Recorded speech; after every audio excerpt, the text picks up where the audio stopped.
When I'm in a restaurant and I see real butter on the table, get excited and pop it in my coffee, people look at me sideways. They think I'm a bit too much because when we go out for breakfast, I bring a mug of heavy cream with me.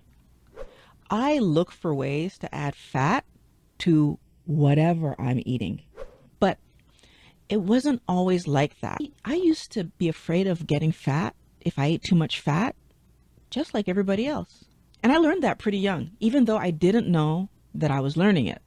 I remember being about 9 years old, sitting at the kitchen table, stuffed, trying to finish my vegetables.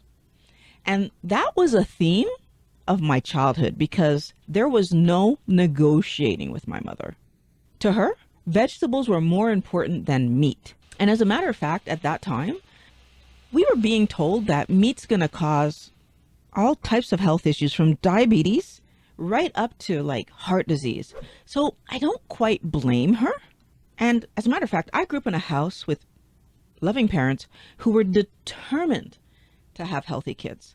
So while my friends were eating things like pizza, burgers, and junk food, that wasn't something that happened very often in our house. Like that was the exception, never the rule.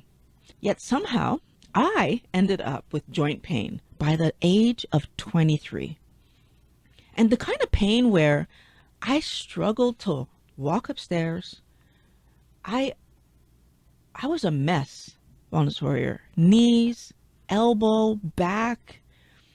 And by the time I was like 46 years old, that pain was so bad that I went to step upon the curb.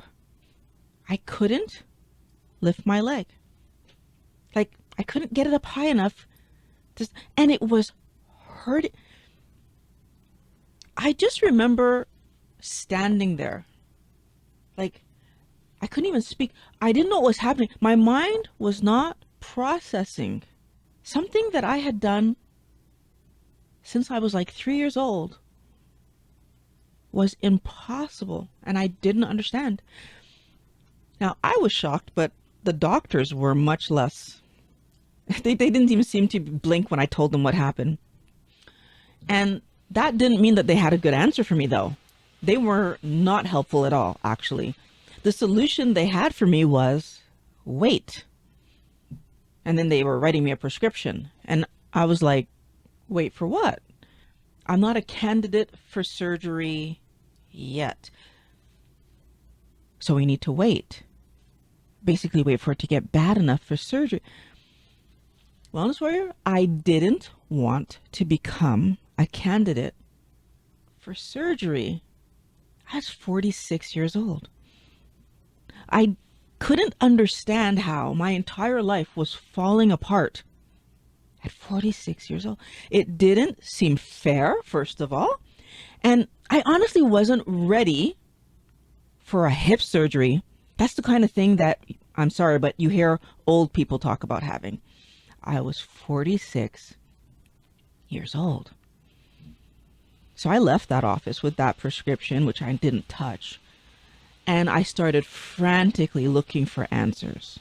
And it turned out that I had inflammation in my joints. Dr. Google gave me that answer. Dr. Google also told me that a major cause of inflammation was eating too much sugar. That surprised me because I thought I was doing pretty good by that point.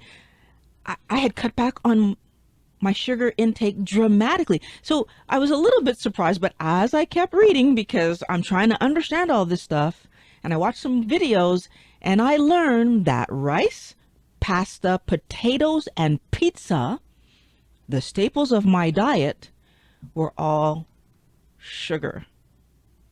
Like my mind was blown. With waiting for surgery as one option, or cutting back on carbs as my only other option, of course I began to look at, well, how would I decrease the amount of carbohydrates coming in enough to solve this problem? And how long would that all take? And the more videos I watched and articles I read, the more I was realizing that there was a long-standing debate on the internet about this idea that fat causes diabetes, that fat causes heart disease, that there was this belief that fat was being demonized and blamed for health issues that were actually caused by sugar. And this is where my brain started to melt, because I had always assumed that I was fat because I ate fried chicken and loved French fries. And so, of course, the French fries are still part of the story. But it didn't make sense to me that what was being said. So I could eat the fatty foods and somehow I shouldn't have been gaining weight. I was confused. I'll just say that right now. But then I came across this doctor, Dr. Fung. He's Canadian. And he spoke about the fact that our body makes all the sugar that we need. And that protein and fat are essential, and that's what we actually need to eat. I paused on that, and I did more research on that, and I found more doctors saying the same thing. The next one that I heard say it was Dr. Westman. Don't be afraid of eating fat. It's going to be healthy for you. Then I found this Dr. Berg, who then I found Dr. Berry and Dr. Baker and Dr. Bickman, Dr. Georgia Eid, the list just keeps going on of all the doctors that I can now add to there that were saying the same thing, that fat is not the problem. And as a matter of fact, you need fat, dietary fat, the animal stuff that they tell us will make us fat and heart attack candidates. We need to eat it. And they went on to explain that fatty acids, so dietary fat, animal fat, are what our cells, our cell membranes are made of. We need to eat them if our body is supposed to be able to repair our cell membranes. All of this stuff that I'm touching right now, those are cells. My entire body is made of cells. And that dietary fat is also what makes our hormones.